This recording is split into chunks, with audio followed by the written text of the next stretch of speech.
Hello, everyone, and welcome to the Sharpest Call of Duty League podcast. It's time for Major 1 now. I am joined, as always, by my co host, CDLMetrics. You ready for Major 1?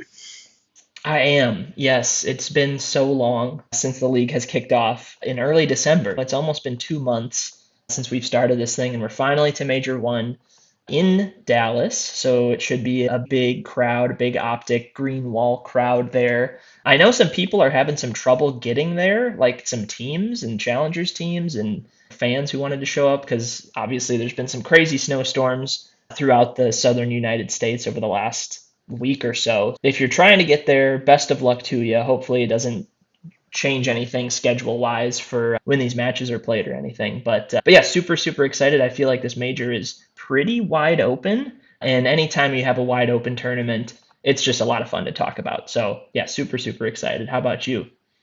Yeah, I'm excited about it too. I will say, though, just a quick note getting to somewhere through a snowstorm that will not be a problem for Toronto or Vancouver or Minnesota for that matter. But yeah, no, we got hit hard too up here in Canada for a bit. I'm not sure exact. I think how many how many inches of snow was some of the southern U.S. getting? I know like lower Midwest, like St. Louis area was getting 16 to 18 inches. And it's not Okay. uncommon for places like that to get snow, but to get dumped on like that, it is crazy. And I know that kind of cascaded down into yeah, North Texas, even like Tennessee got hammered, Georgia got hit. So it really hit a lot of places that just are not equipped to handle that sort of thing. And I actually Yeah. remember, I think it was 2 or 3 years ago, there were some online CDL matches, and half the teams were based in the Dallas area, and there was that whole power outage, and the Yeah. Texas power grid just could not handle it, so they had to reschedule those online matches because it was just chaos. Or teams were playing from facilities that didn't have heat, so they were like they had the hand warmers going full speed, and it was just crazy. So I don't think anything like that has happened this year, but yeah, it seems like maybe some flight problems, some travel problems going on now. Yeah, hopefully that gets resolved because it would be a bummer if some teams showed up with zero rest or showed up on the day of or something crazy like that. But yeah, I'm holding out hope that this will be a good one. Yeah. And speaking of this major, we'll talk about actually, we'll just do this for a second. I'll say this and move on. And we will obviously talk about this more. This is probably, I think, the most wide open major I think I can remember. I honestly can't think of one that was more wide open than this one in the history of the CDL, other than maybe they weren't even called majors, they were called home series. And it was unclear exactly who was the favorite in some of those. Like there was a favorite, but it was unclear. Like some of them had some upsets and stuff, but honestly, I cannot remember a more, at least in the history of the major era. I guess we'll call it the major era of the CDL. I cannot remember a more open one. You probably agree with that as well, right? Yeah, no, I think I agree with you. It's hard to remember all of them just off the top Yeah, of my head, but I remember the Vanguard season was relatively chaotic from a like results perspective. Like I think a different team won each major, but I'm not sure if we had the same feeling of like, oh, 5 or 6 or 7 teams could win this yeah, thing. Like it was always there's a couple at the top and a couple challengers right behind them, but there was a clear divide somewhere. I still think there's like 4 maybe solid teams that have a real good chance of winning, and then a couple others that have okay odds, but it does feel very flat so far this year. So I think, yeah, it's going to be a super fun run to follow. yeah. I will say that's an important point, right? With like thinking of it that way too, right? Like it's different if Atlanta FaZe is the clear favorite in the major and then like subliners win it, right? That's Hmm. not really the same thing as like this one where it's hey, any of these five teams could win the major. Right, that's very different. Okay, yeah, maybe a team has won a major in an upset, like we all remember the LAG one and some other ones that was also in Vanguard. But that was like a singular team that just massively outperformed what we thought and did that. It wasn't like, oh, these five teams could win this major. It was like we have one or two, and those teams just underperformed. This other team won, but it wasn't like any of these five could win. But anyways, moving on. Let's go. Let's recap our plays last week. Not a great week for me. Better week for you. I still don't understand how Riyadh didn't cover the -1.5 versus Cloud9. They just gave up in that hard point. Heretics, yeah, they didn't get there against Paris. They got to game four though. Yeah, it was a game four, right? Yeah, it was a game four. I believe it was pretty close. And then obviously Carolina beat up Texas. That was my recap. You can go. What? How did your plays go this week? Yeah, so my number one pick, which they have not been good really since I've been picking this year, I had a lot of confidence that Toronto would be able to beat Minnesota pretty easily, and it was much the opposite. And I know you have been higher on Minnesota throughout the year. Maybe I should have listened to you, but yeah, I was really surprised by that result. G2 came out and beat them 3-1, and it was pretty comfortable, like when you look map to map in that series. So yeah, Toronto just sliding a little bit going into this major. They still made it into winners bracket. We'll talk about the seeding for each team a little later here, but yeah, they made it really close. Like they were basically tied with Miami for that 8th seed and wound up winning it on a tiebreaker. But yeah, impressive result from G2. I had a lot of faith that Vegas would be able to sweep Vancouver in that last series on Sunday.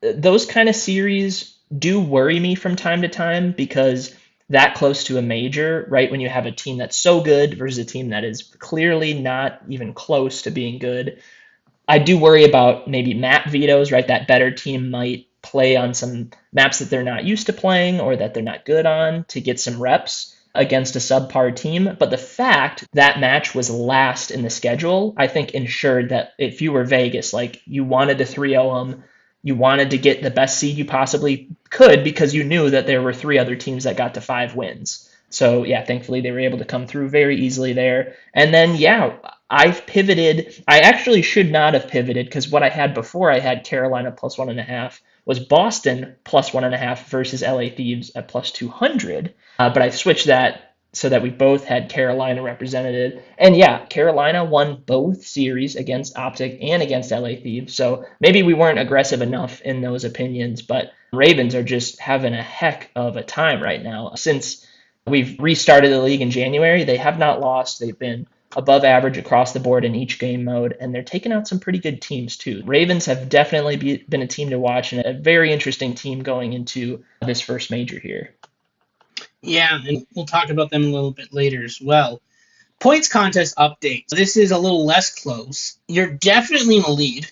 It's, I think, I'm counting at least, what, 150, 180, 200 to my 110. So you've got a 90-point lead already.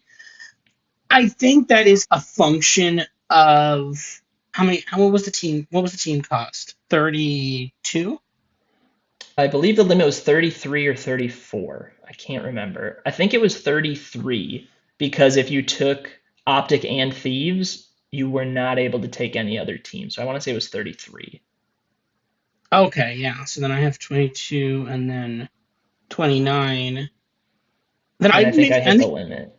Yeah. I think I took Surge. I would have taken Surge in that case, I think. Oh, maybe you did. I It have doesn't to go it back and doesn't double check. that really doesn't matter that much. That's okay. It's okay. Again, it's only 10 points. It's not a huge deal. No, you I probably do. got I'll correct that for next time because yeah, yeah, I was okay. like, wait, you are way short on your total that you Points. spent there. Yeah. Yeah. It's all good though. But again, that does not change the order. You are still winning in very dominant fashion. I think that's just a function of the league being more even more evenly spread out. But I will say though that you having Riyadh for $5, that might be the insane value pick there. That alone might just win you the league, just straight up. And That might Ravens, honestly, those Ravens, two yeah, right now, yeah, I'm as surprised as anyone that Ravens are performing this well after making that team change. But yeah, to have 3 of the 4 teams that have 50 on the board already is very nice.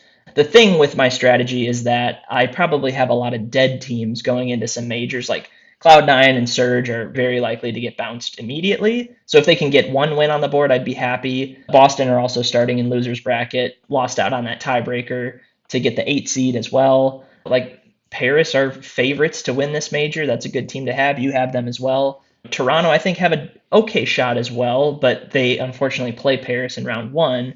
And then Minnesota did crack the 30-point mark, did get into winners bracket, but they have a tough opening round match as well. So yeah, still very in the early in the season. And I did just double check. You do have Surge on your team, so I'll get yeah. that fixed next time. You're at 120. But yeah, I think when we were picking the Surges and the Ravens of the world, we were hoping like, okay, maybe they'll make a roster move, and then after that, they'll be a somewhat competitive team. Whereas that early roster, right, that opening day roster, we knew probably wouldn't be competing for majors or anything like that. But honestly, you can make a case that Ravens could win this thing or Falcons could win this thing, and that's a huge shock. Happy with the start, and I think, yeah, still anyone's game as long as you didn't pick Optic or Thieves, really. Yeah, and neither of us did. I think we both stayed away from that because it seemed a bit too rich, and that was in fact correct. So, league news. Here are the matches from last week. Again, as we talked about, Carolina 3-1ing Optic, Paris 3-2ing Toronto, Minnesota 3-0ing Toronto there. Riyadh beating Cloud9 in 5. Again, they lost the hard point by 6 there. Again, could have easily been a 3-1 there. That was very sad for me, especially. Thieves barely beating out Boston there. Actually, wait, didn't Thieves beat Carolina? In No. Carolina? Oh, Carolina okay. clutched up in the round 11 to win. Yeah. Oh, okay. My bad. Okay, sorry.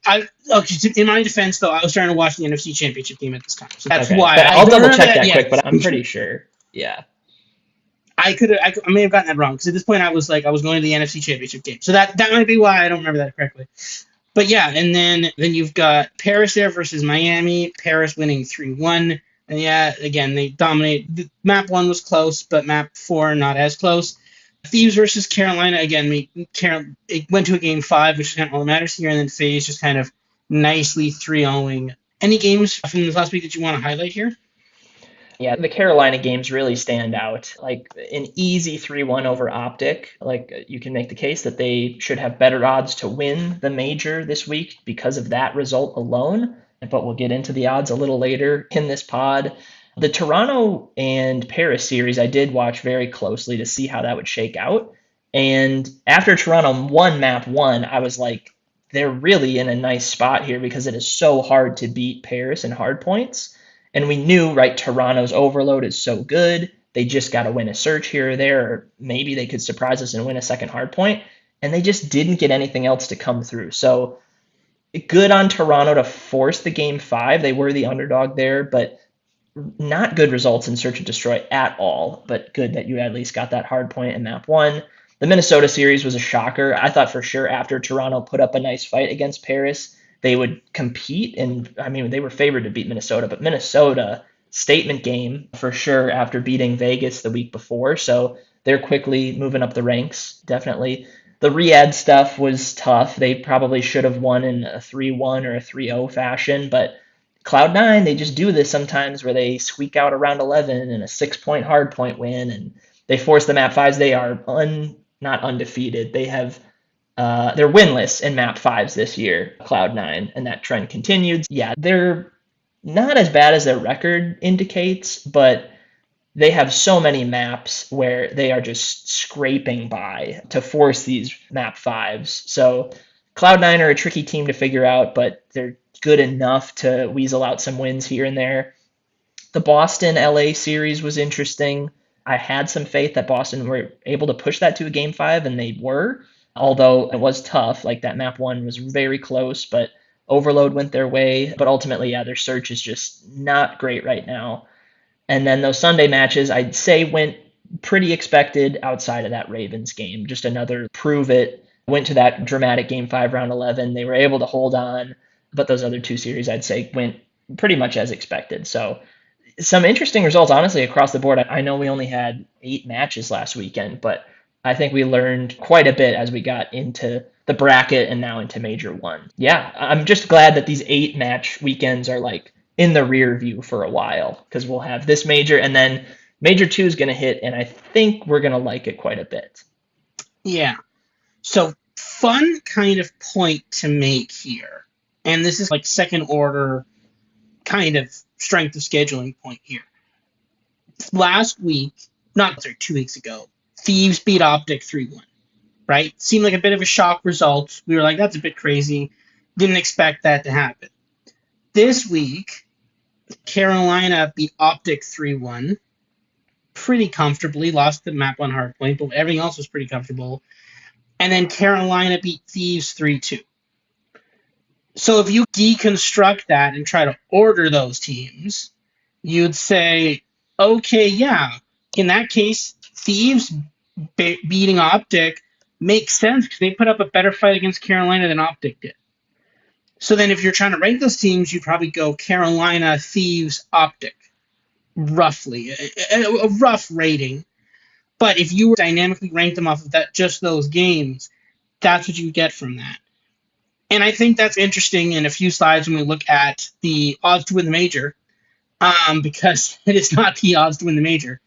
And that's an important thing to keep in mind of the fact that although technically that's not how you do this, it is you can do it that way, and that makes sense. It makes some things make sense, and just because the books don't have it that way doesn't mean it's not actually that way. So just pointing that out there, even though it goes against what people think the order should be, that's three straight data points that are proving it, and that's the only games those three teams have played since last weekend.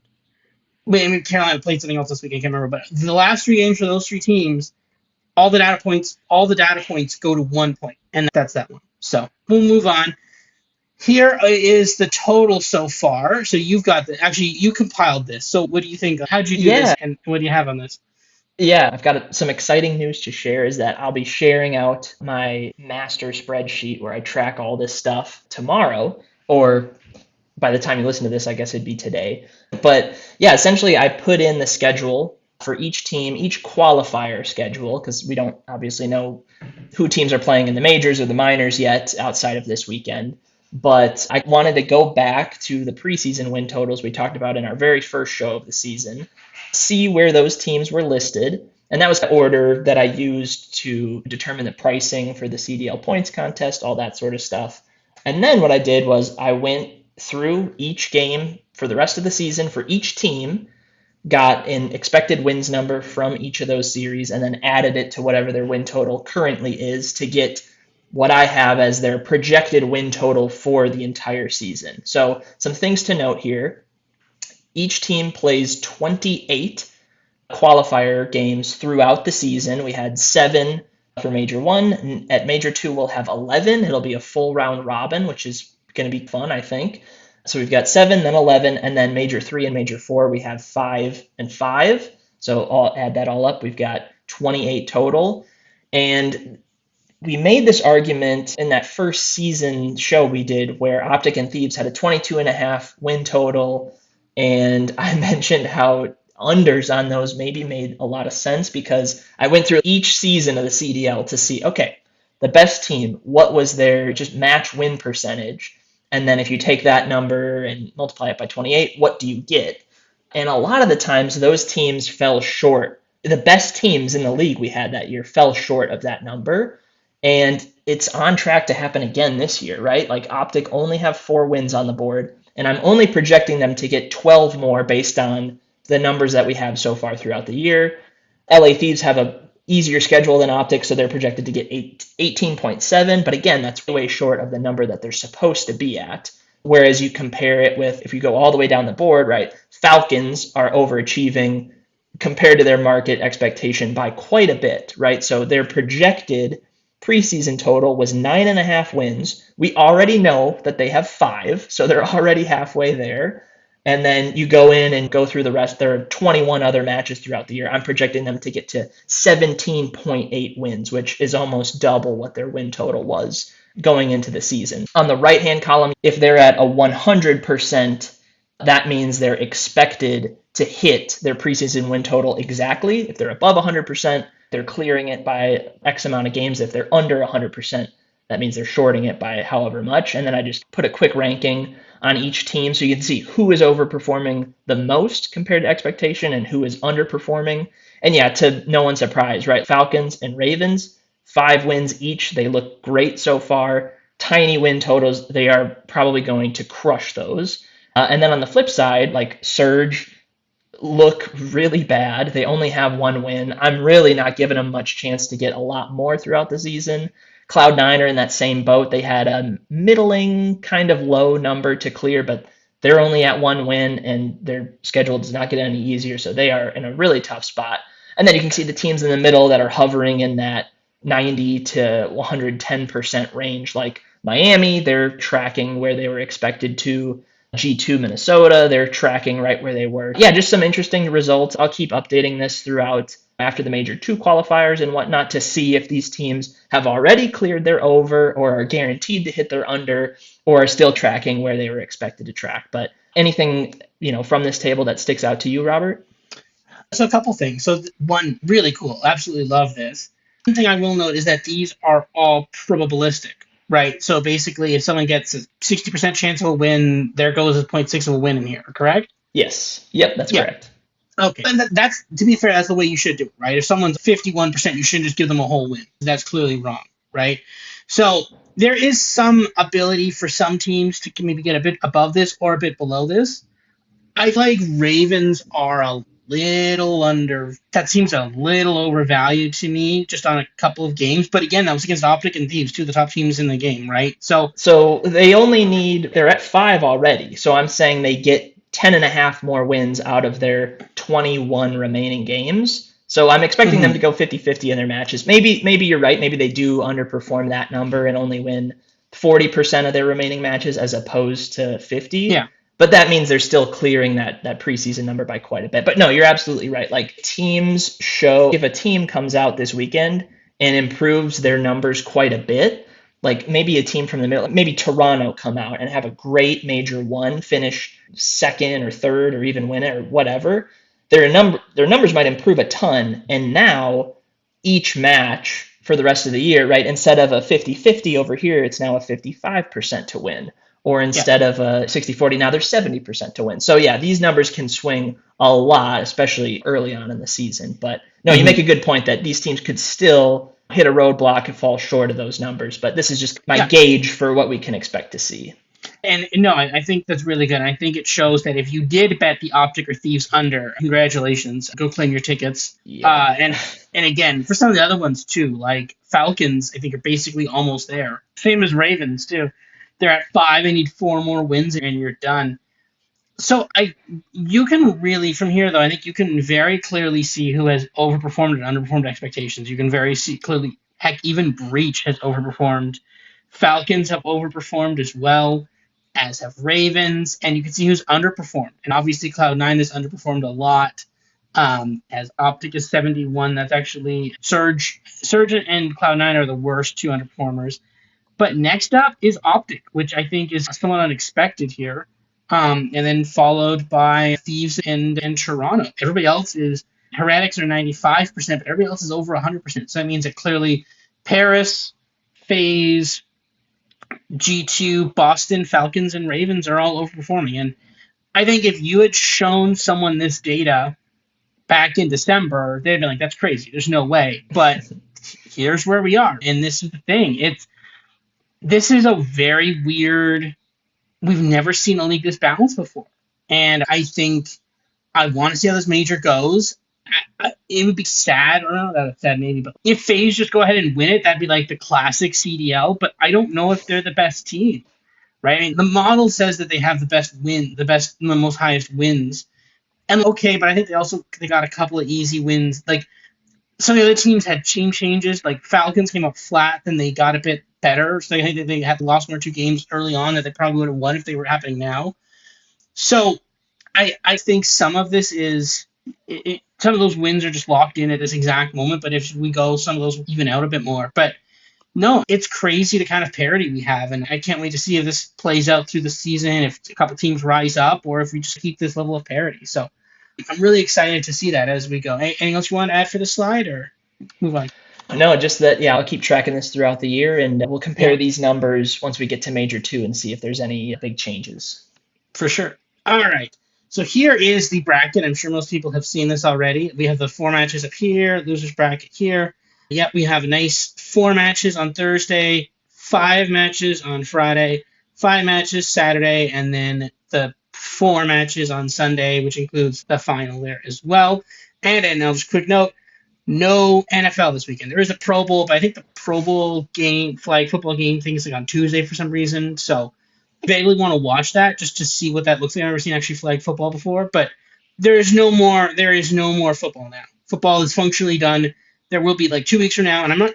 Is there Call of Duty 2 weeks from now, or are they taking an off week? Probably an off week, right? Ooh, good question. I will look that up quick. I would Oh, okay. think that they take a week off after That the just so major, but that just so I'll double happen check. just so that week just so happily coincidentally is also the Super Bowl, right? It's just a coincidence, right? Yes, there is a week off. So Okay. Major 1 concludes on Sunday the 1st this weekend, and then Major Yeah. 2 starts up February 13th. The week after thing. Also the day before Valentine's Day. So don't forget that if you're listening to this Yes. podcast and you're considering other. Okay, match previews. First match: Toronto versus Paris. Paris a minus 300 on the money line. Paris minus 1.5. Paris 39.5 point favorite in the hard point. 1.5 round favorite in the search, and Toronto is barely favored in the overload. Minus 138, minus 1.5, plus 150. So not a huge thing there. Looking at this, I actually have Paris is slightly undervalued here. We both have Paris around 79% comparatively. We both weirdly like Toronto and Overload. I'm not as big of a fan in Paris in the hard point as you are. I Toronto a little bit more in the hard point is why I give them a bit of the edge in the plus 1.5. But my model loves Paris in the search. I think we have it flipped a little bit. I think you have them better in the hard point than I do, so that's why you maybe favor you have Paris close to minus 1.5 there. But I have them being lights out there in the search. So that's why I think I have them much stronger. I have them come. We have both at 79% to win. That we get there different ways, but we both get there. And end of story, we still get there. I think from our charts, Toronto does not seem like a great bet here. So yeah, I'm not sure if I want to get this minus 1.5. I think I don't want to bet it. I think for my own model with points, I think the line is 39.5. And I think I have it exactly I have it like exactly, I think I have 38 or something. So I'm not touching that. So very close in there. So it's not a spread play for that. But I don't mind betting something like Paris, throwing Paris in a parlay with something if you like some other line or something on day one. I don't hate throwing Paris in a parlay. What are your thoughts on this one?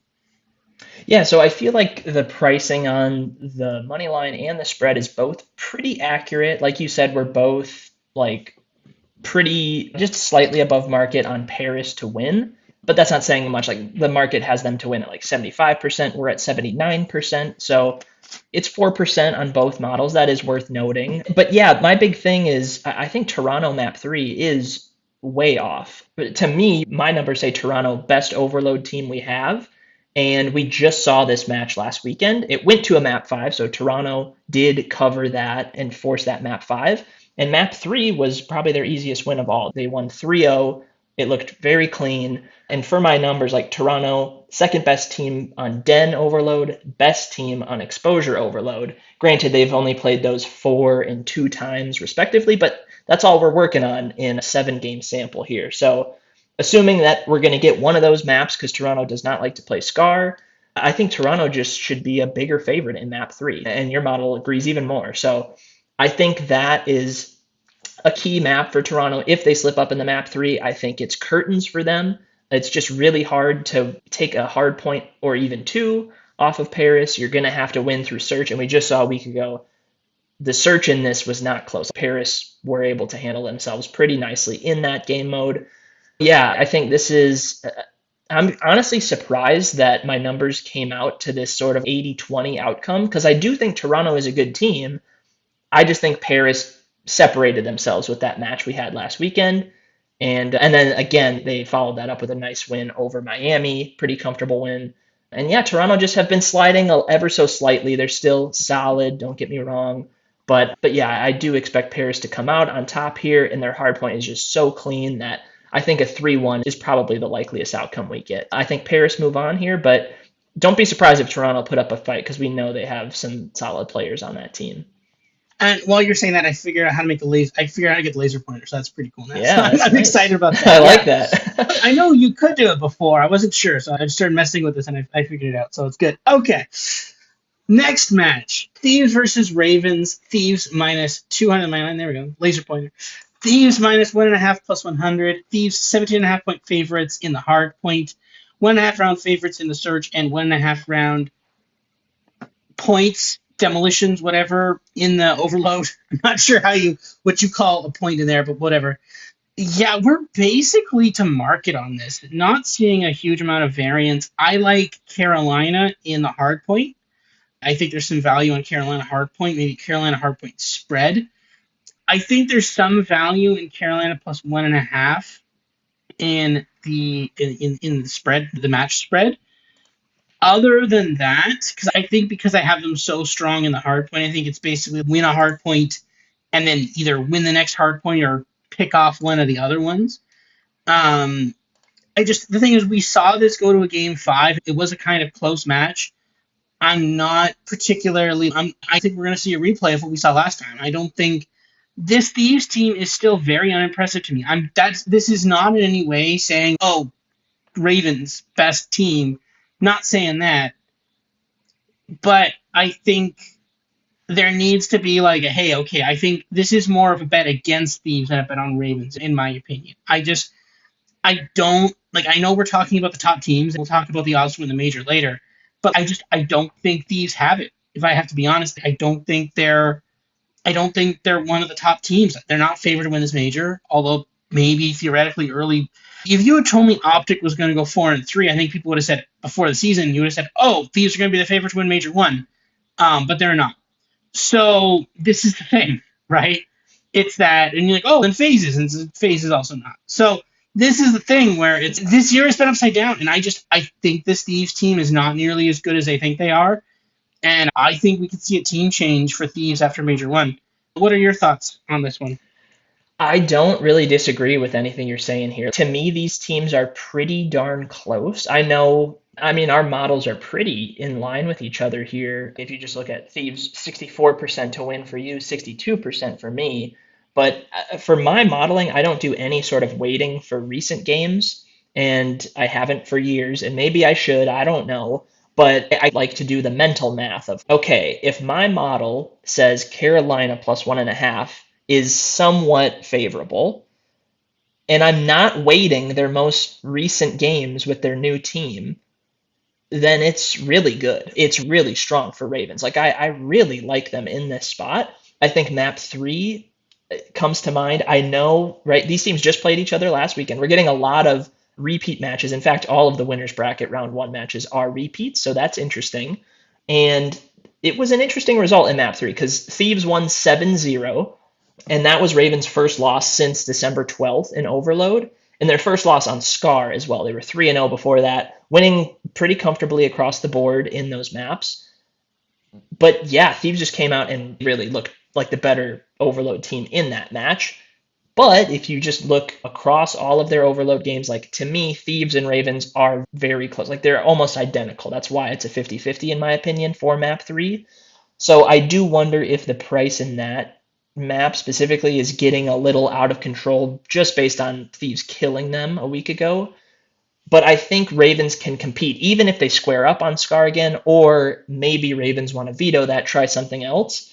I think plus 150 is a good price. And I think if you want to play this into the series, the plus 1.5 makes some sense as well.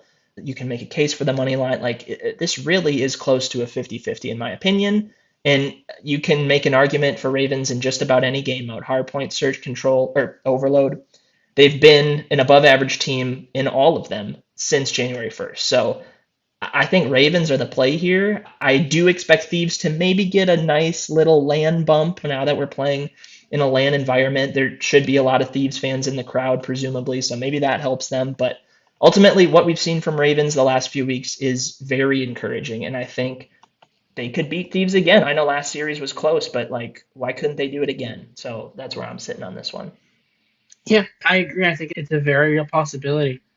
Second last here. Optic versus Riyadh. Optic minus 200 on the money line, minus 1.5 plus 110. Optic is a 17.5 point favorite in the hard point, 1.5 round favorite in the search, and 1.5 point favorites in overload. Yeah, neither of us agree with that. We both think that's wrong. We both have Riyadh as favorites here. A technical note here. So I ran this twice. So what I did originally was I ran this with all the data. So originally I scraped all the data, including the pre-Major One qualifier tournaments, the online tournaments, from like back in November. I had those and I had been using those for the first weeks of the CDL season for some extra data. And when I originally ran this, I had a very similar kind of number to yours. I had Riyadh about 50 something percent. Slight favorite, but about that. I think maybe Optic 50. It's basically 50-50. And then then I went back through and I deleted all the old data, which was not kind to Riyadh and was very kind to Optic. And that's why I had this number. So this is where I see the discrepancy. And look, you did the math earlier.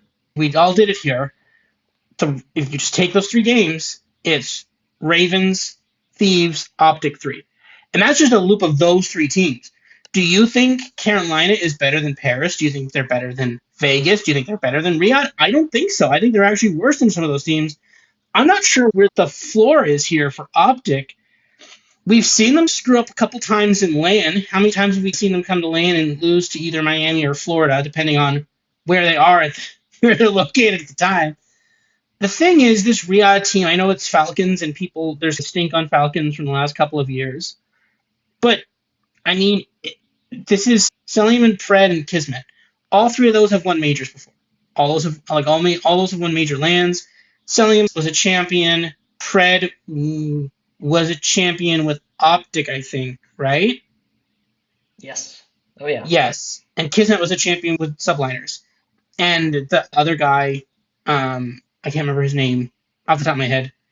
No. Is it Xnid? No. Maybe. For Falcons? For Falcons. He's the Saudi player, I believe, right? Xnid. Yeah. He's not bad. He's never won a major or anything like that, but he's pretty good. So he's okay. But again, you've got three championship caliber players, especially Salim and Pred. And on Optic, you have an Optic team that is just currently not really working out too well. So give me Riyadh here. I'm taking Riyadh. I'm taking the points. I'm taking the hard point spread, and give me some of these spreads too. What are your thoughts on this?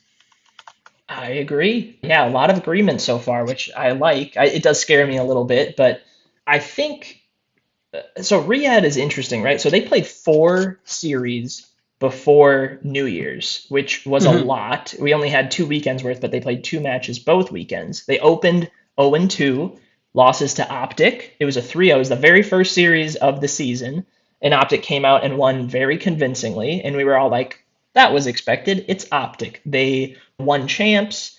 I believe they won the Esports World Cup as well. It's hard to remember that far back, but I think they went back to back in those, were crushing it in the preseason tournaments. And it was like, all right, you're getting this Falcons team that we're really not sure about in the first series. And sure enough, they come out and win easily. Since Riyadh lost to them and then lost to LA Thieves the next day, or 2 days later, the following weekend, they played Royal Ravens with that old lineup, won very easily. So that one's a tough one to assess, but it was a dominant win, so that was still a data point you want. And then beat Boston in a 3-1 fashion, which, again, Boston, a loser's bracket team at this major, but they went 3-4. They showed some fight. They ultimately did lose to Vancouver Surge, so that is a stinker. But Riyadh bounced back nicely after playing Optic and LA Thieves to start things off. They got 2 wins. And then since January 1st, a win over G2, who I know you really like. It did take 2 search wins and an overload to get it done, but still, that's a point in their favor. A win over Paris in a map 4.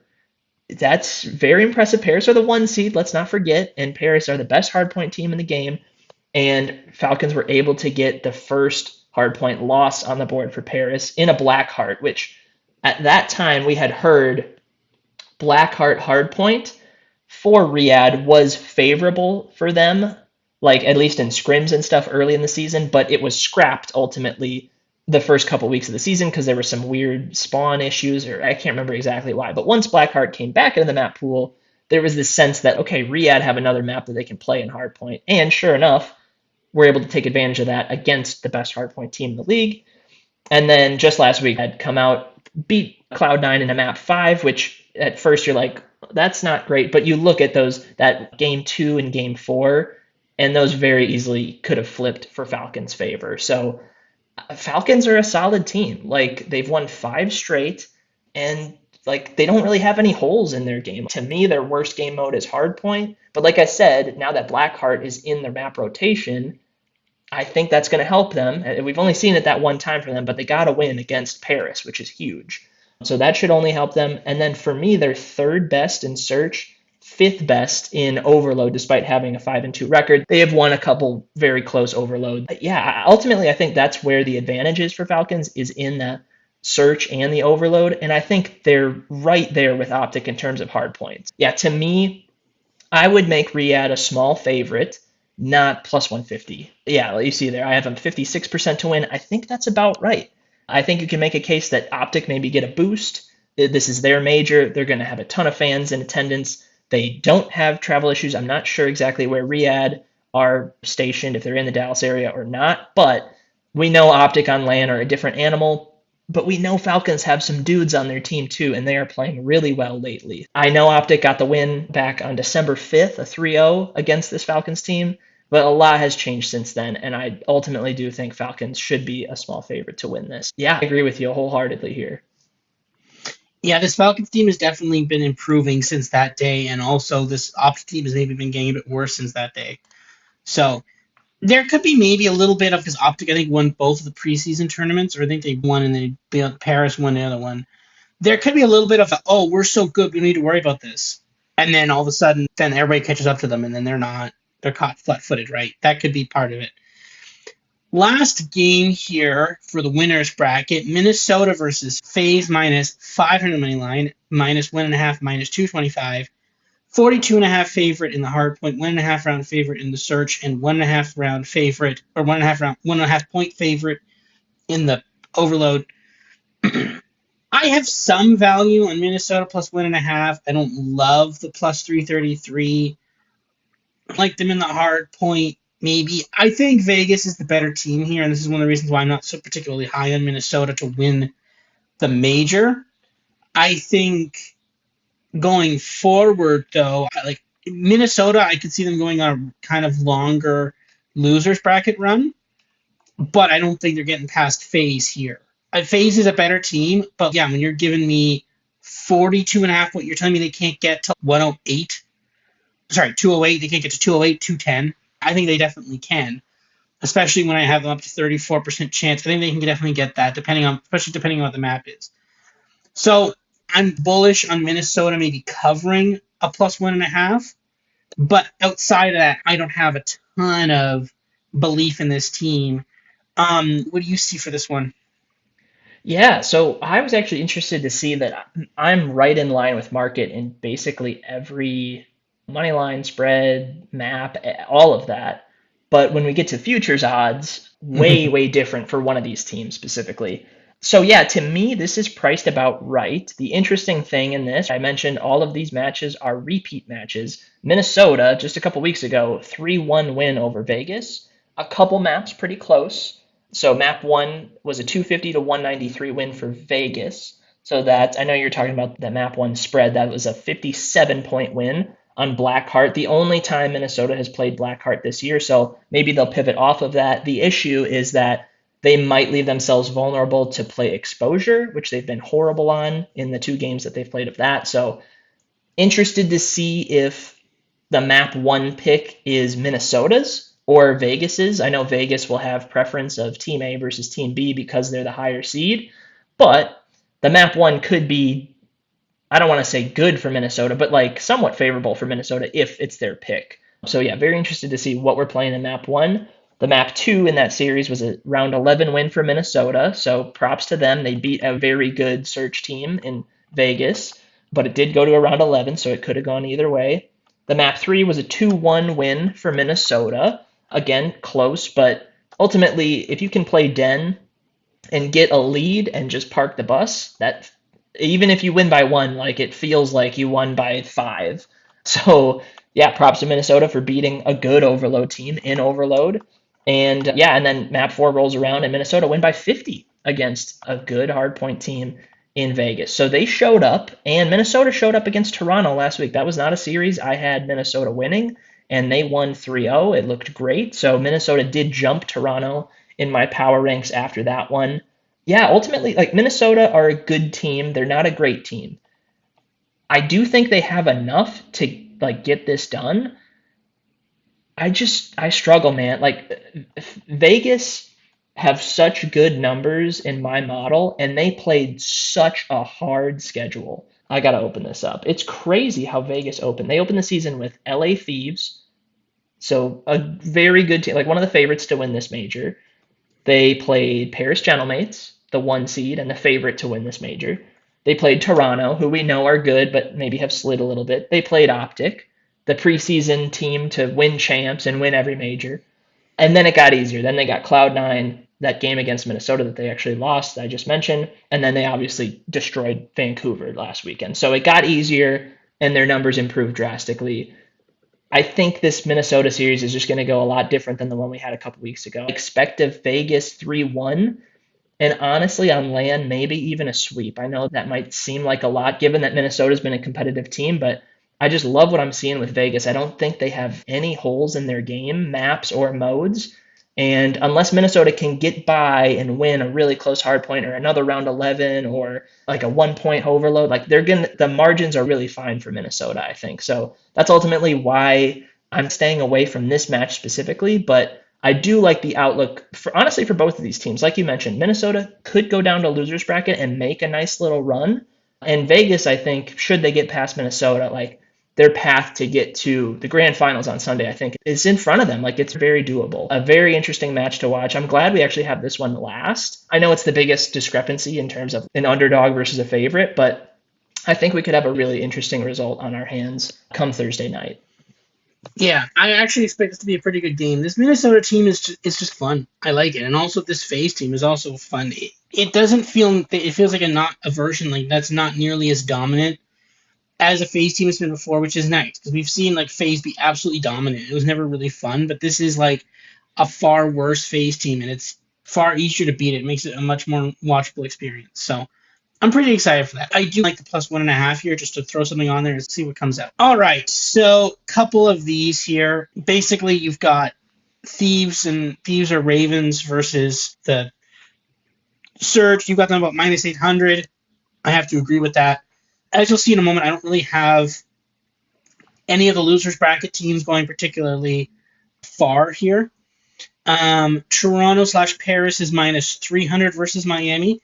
Of all the ones that I have possible, this is the only one that I can actually see Paris could upset one of them. I think it's more likely for them to upset Toronto than Paris. But if it was if it's Toronto, they could upset them. If it's Paris, they might be able to as well. But if not, it's whatever. And then Cloud9 versus Optic versus Riyadh. I think that -334 is a little low, actually. That might be a bit, but maybe it's about right, though. I feel like they should be a bigger favorite. If it's Optic and then they were somehow bounced by Cloud9, we've seen crazier things happen with this Optic team sometimes. And then Boston versus Minnesota versus FaZe. -250 seems a bit low. Depends on who it is. If that was Minnesota, I'd be taking the -250 for sure. Any notes you have on any of these quickly, or Yeah, so the main ones I have are after I ran some bracket simulations just to see where each team places and like how often they place at those specific spots. In general, I think the 12 seed and 11 seed, so Vancouver and Cloud9, their prices are actually maybe a little short in their. So these are their odds to get bounced in round one. So Vancouver, very likely, they're -800 to lose immediately. And for what it's worth, I think that might be value. Like I have Vancouver getting eliminated in that first round 94% of the time. I think -800 is 90% of the time. It's somewhere in that ballpark. Maybe a little value in Vancouver. I think whoever it is, right, Thieves or Ravens, both very good teams, both very likely to eliminate Surge pretty easily. But again, -800, it's hard to see a lot of value in whatever that is. And then the 11 seed, Cloud9, same kind of thing. I have them losing round one 89% of the time. That is really steep. But again, it's a situation where it's like they're going to get a tough team no matter what. So if it's Optic or Riyadh priced at -334, I think it should be closer to the -800 we saw with Surge. Like I think they're the same ballpark in terms of they're just huge underdogs. And I know Cloud9 are 1-6. They've lost so many map fives. If any of those go their way, they have a better record. Their map pool isn't horrible and their map record isn't horrible. I think they've won about 41% of all the maps they've played this year. And that's 11th in the league this year. That's the thing, is like the margins are really small this year. So in general, yeah, I do want to kind of fade Cloud9 and Surge. The other teams, Boston and Miami, I think it's the opposite. Like, I think if those are the odds we get for those series, I might want to take Miami and Boston to win those, or at least fight heck to make it a series in those matchups. Yeah, and I think that's really just a function of we had a four-way tie to get into winners bracket. Two teams made it, two teams didn't, because all of them were 3 and 4. And like Miami and Boston were those odd teams out. I do think Miami and Boston are a slight step down from like the Minnesotas and the Torontos of the world, but I don't think there's a huge gap in those teams at all. Miami and Boston, I think, could make some noise starting from losers bracket, but a lot does depend on, right, if we get a big upset in that first round, those odds are going to shift quite a bit. Yeah, just some quick thoughts on those opening losers bracket rounds for Friday. Yeah, as you were doing that, I looked online. You unfortunately cannot parlay Vancouver and Cloud9 to both be eliminated initially. You cannot parlay those two things. Unfortunately, I tried, but they would Bet365 would not let me. Maybe another book might, but not Bet365. But yeah, no, I think there is some important information on that. And again, it's good to start having an idea where those numbers are for those first round matches, the second round matches, because as those start getting populated, some of those lines are going to be a bit soft, so you can start immediately starting to pick some of those sides off. Those Friday games are going to come faster than people think. So yeah. Futures preview. So usually what books will offer is they will offer a most played map. So you have the odds for this. Do you see any value in these markets right now? Yeah, so I looked at this a couple days ago and I didn't find a ton. I did find some interesting little nuggets. The first one that's maybe the easiest to see is in Overload. So if you go all the way to the right, we play a lot of Den this year. 45% of the time we've played Den. Every team seems to be cool playing it. And the fact that it's minus 200, I think, is priced about right. Ultimately, I think with these like most played map odds, it's an exercise on like how you think the bracket will play out.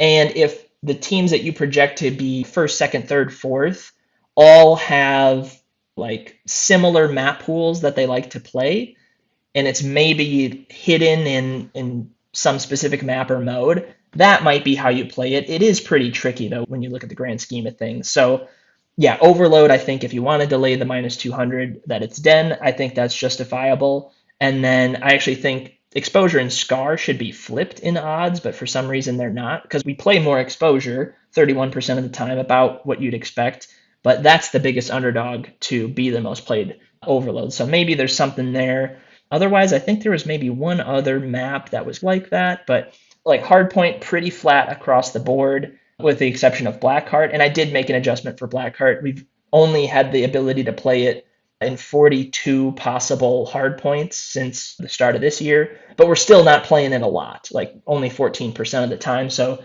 teams, I think, are still tentative to even want to play it. And yeah, the other four maps pretty balanced across the board. Search is obviously it's Den and it's Scar most of the time, and I think they're a justifiable like plus 150, plus 250 favorites to be the most played. So maybe some value on Scar there, but yeah, ultimately it really just depends on what teams you think are going to play 3 matches, 4 matches throughout the major, and then if you can find that sort of overlap in their map pool. Yeah, I think when I originally called this out for you, I thought there might be some clear value on maybe one of these. But yeah, the other thing too is you pointed out the interesting thing with Blackheart. When it was fixed, it even got up to 14%. So that's not completely out of it either, right? So I don't think there's anything really playable here. I think this is all just move on and leave it from that. All right, now the fun part. This is where I'm really excited for this part here. Major odds to win the major and to reach the final. I'll just read the outright. To reach the final is about half of those odds, depending on how you look at it. General Mates plus 250. So if you remember a couple weeks ago, I said Optic would be the favorite.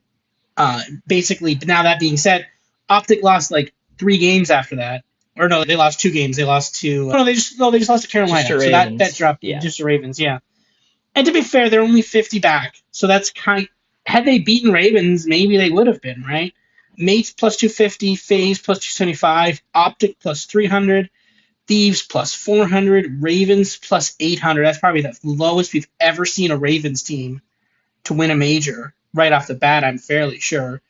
Toronto 10 to 1, Falcons 14 to 1, G2 25 to 1, and then you've got your loser bracket teams Miami 100 to 1, Breach 250 to 1, Cloud9 350 to 1, and Surge 500 to 1. So here is our differences compared to the market. So massive differences here in comparison to the market. One, I think, just most staggering here. We'll get to the big differences in a second, but the most staggering one is Optic. I've got Optic with a 1% chance to win. You've got Optic with a 4% chance to win. They have a, call it what? 25. 25. I should have read it off the graph. 25% chance to win. Very different there.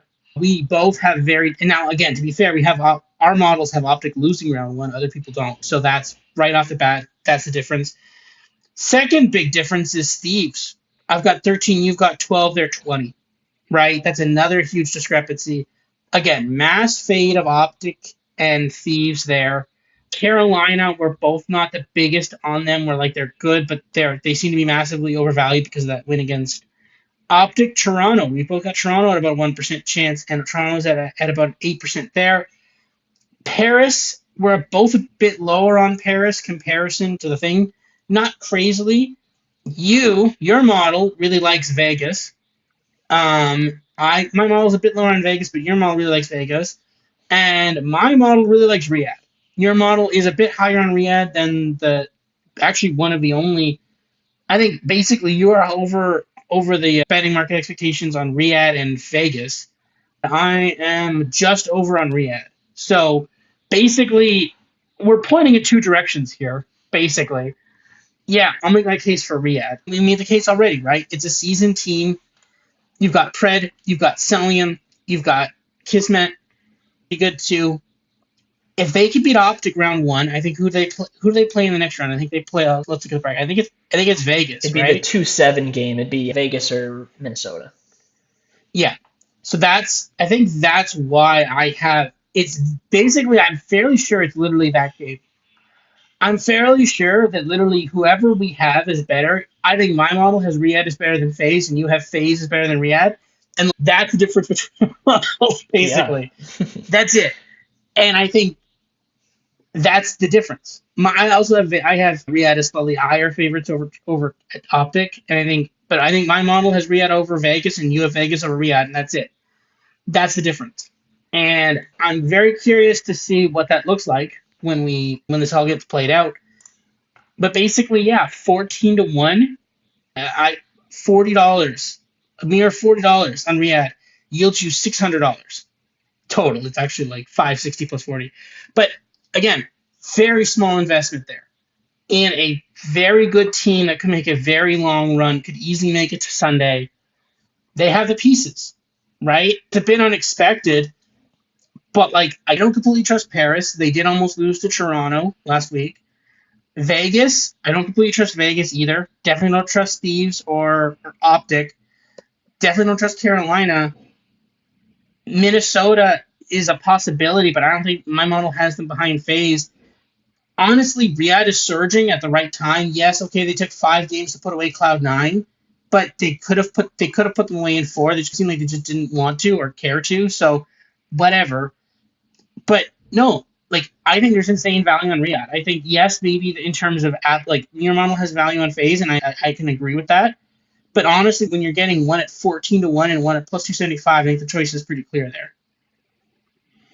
Yeah, yeah. So I'll just go one by one on maybe go down the line on who's the biggest favorite and go down for Paris, right? I do have Paris as the second best team in my model, by far the best hardpoint team. It's not even really close. They've only lost twice this year.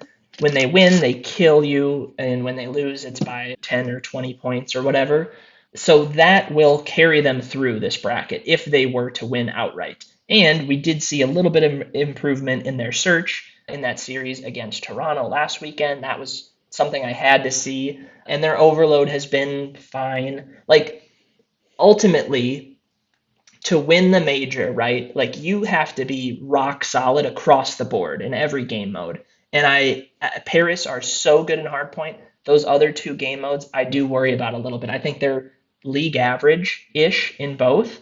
And granted, they've had somewhat difficult schedule to work through, but I just haven't seen quite enough like I have from Vegas. Vegas have been great. I know their hardpoint started off slow, but again, they were playing a gauntlet of a schedule and they were still hanging in there. And then once the opponents got easier, they flexed their muscles. They look amazing. So they're improving rapidly. I think they have what it takes, especially in search. Like, their search is so clean. Their overload has been rock solid all year as well. That's really the difference, right? And when you get to the major final, like we're talking about, you got to win this whole thing. It's a best of seven. There's an extra search and destroy, right? If you go to the full game seven, you're playing three searches, and in that final, right, you're playing as many controls as you are hard points, assuming it gets to a map six. So the major final is this unique sort of entity where throughout the qualifier stages and throughout these best of fives in the major, right? Like, hardpoint is for sure the most important map that you need to be good at because you're playing it a lot, right? You're playing at map one, you're playing at map four, and a lot of times if you're good, you can end the series at the map four or even earlier. Once you get to the final, right, hardpoint takes a back seat. Like, it is still very important. You're playing at map one, you're playing at map four, but you better be good at control because you're probably playing that twice, and your search better be up to snuff because you're probably playing it twice, and maybe you might have to win it in order to win that map seven. So that's given Vegas a really big boost, just the fact that they're good across the board, and they're going to get the boost in search and destroy and in overload in that final series. Riyadh, I don't hate where you're going with Riyadh. Like, they lost those first two matches against Optic and LA Thieves way back in early December. Since then, they've been awesome. I don't know if they're quite to the Paris or Vegas level, but the fact that they have a winnable round one game against Optic is great. I do just worry that, yeah, once they run into Vegas in that round two, do they have it in them to get that done? I think they definitely could, but I really like where Vegas are right now. But I don't think you're crazy to take 14-1 on Riyadh. The other teams we're talking about, yeah, like Optic and Thieves, I think of somewhat similarly. Thieves do grade out quite a bit better than Optic do right now. Let me just go check why that is. Yeah, so Thieves search second in the league according to my numbers, Overload third. So again, if they can get to that major final, they can bank on those two maps. And we know they're good at hardpoint. Their numbers indicate that they're league average right now, but I would not be surprised if they come out at this major and, oh my gosh, they're winning 80% of the hard points that they play or something like that. Like, we know they have that within them. The tricky thing is, right, they're playing a Carolina team we just saw them lose to. Could they have flipped that series? Most definitely. But Carolina are really hard to peg right now. We both have Carolina 3% to win this whole thing. I think we're both a little low, just considering how they've looked lately. Like, I think my Carolina and Falcons numbers should be pretty close to each other, and I've got Falcons all the way up at 8% as opposed to 3% for Ravens. So again, you mentioned it, like, this is all over the board. You can make a case for a lot of different teams here. We like Falcons and FaZe quite a bit. I think you can make a case that Ravens are there too. Like, they have shown quite a bit. And if you think Paris can improve their search and overload rapidly, or maybe they just underachieved in these qualifiers, I think you can easily make a case that Paris, although they're the favorite, it's plus 250. This is the longest odds for a favorite we've had in quite some time. And yeah, if they were to fix those other two game modes, look out, because Paris could be a huge threat just because no one can really match them in hardpoint right now. So a lot of different angles you can take with this, but I like where your head's at, and honestly, I like where my model's at too. Yeah. And just to show you here, this is the to reach the final again. Very similar odds, doubled odds across the board. Something similar again. I've got Riyadh value. You got some value on Riyadh there too, at plus 550. Still very low on Optic. Still very low on Thieves. I'm a little higher on Paris, and a little higher relative to the last time. You can see the discrepancy there, and a bit higher on Vegas. But you got Paris, Vegas there, and you don't hate a Thieves, but yeah, there's the discrepancy right there. So, any other kind of point you want to make? on the futures market here, or is that it? I'll just make one quick one. Yeah, so to the reach major final odds, right? Like Paris are getting a boost because that hard point can just carry them through. It's pretty easy to see them win three straight, end up in that grand finals. And yeah, plus 120 seems about right. I just think the bookmakers are spreading this out a little too wide. Like if you follow those bars all the way down, those colored bars, like they're saying this is really flat across the board, and maybe they're right. I think we're just saying that the favorites aren't maybe who you'd expect them to be, but that discrepancy still stands, especially when you go like map to map, mode to mode.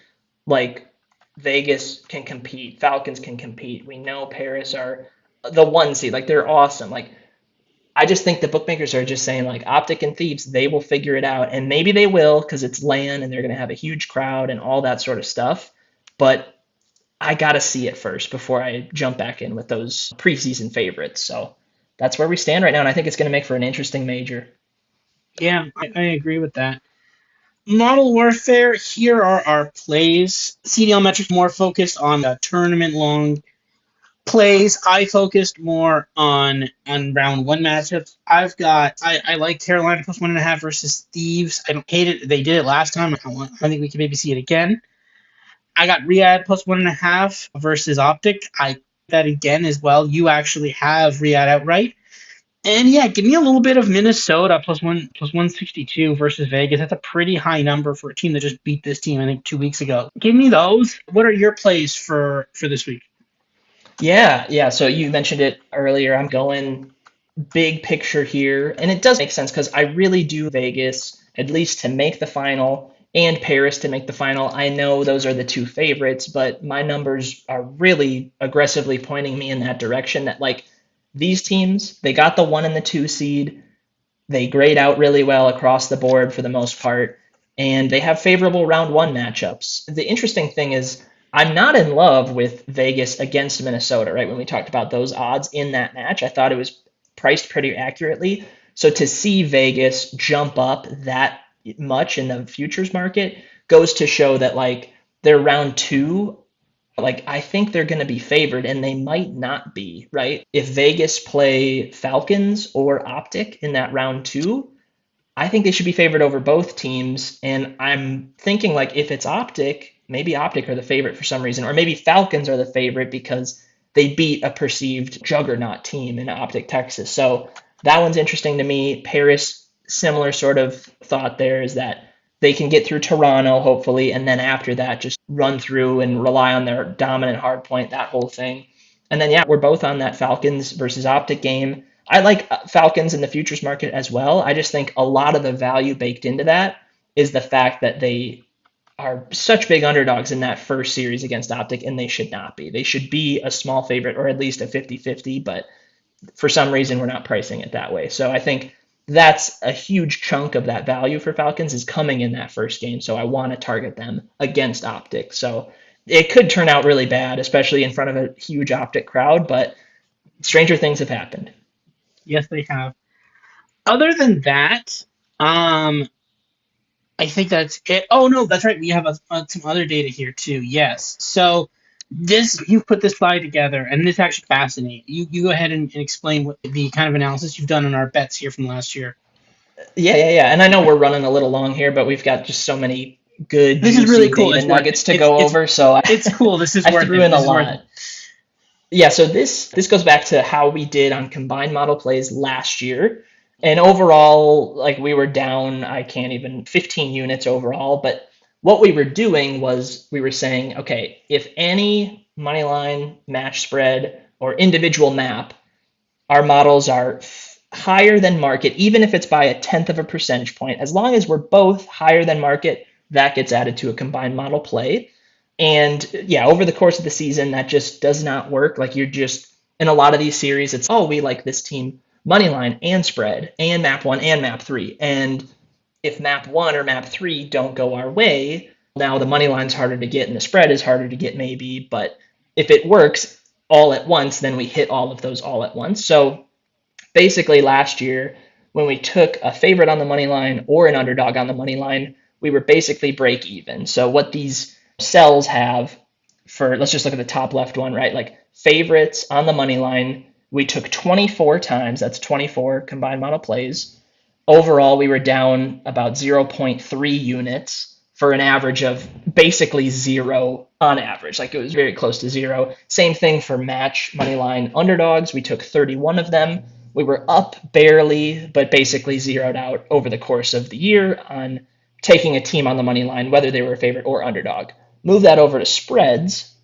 So when we took a favorite on the spread, whether it was -1.5 or -2.5, we were up 2.35 units over the course of 19 picks. That's up about a tenth of a unit per pick. And even better when we took a match spread on an underdog, so a +1.5 on a team or a +2.5 if they were huge underdogs, we were up over 9 units on 45 picks, which is up about 2/10 of a unit on average. So really, like at least net even in money lines, up on spreads.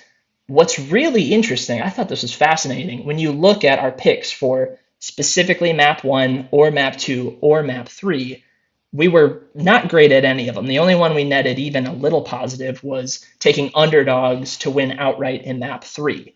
And that was basically a zero. But every other part, if we took a favorite in a search, we were bad. If we took a favorite in a control, we were bad. So there's this sort of disconnect between our map prices were maybe too aggressive on one team or another, but over the course of the series, we were good at covering those spreads and identifying where teams were undervalued in the match as a whole. So for this year, we will be making a couple, really just one change to the combined model plays for map specific stuff. So a map 1, a map 2, or a map 3, both of our models need to have a 5% edge or higher in order to count for a combined model play.